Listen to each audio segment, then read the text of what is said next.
Тақырыбымыз намазды бұзатын жағдайларға қатысты.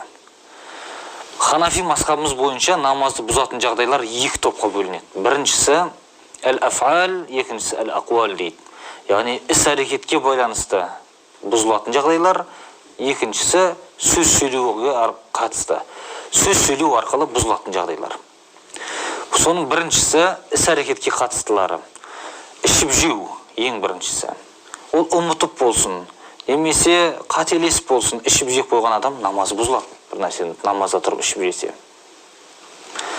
Екіншісі амалул касир дейді, яғни көп іс-әрекет жасау. Ханафи мазхабымыз көп іс-әрекет, аз іс-әрекет деп екіге бөлген. Көп іс-әрекет деген екі қолмен жасалатын жағдайдың бәрі көп амалға кіреді де намазды бұзып жібереді. Ал егер бір қолмен жасалған іс-әрекет болса, онда намазды бұзбайды. Бірақ осы бір қолмен жасайтын іс-әрекеттің өзін көп жасап жібермеу керек. Мүмкін болса екі рет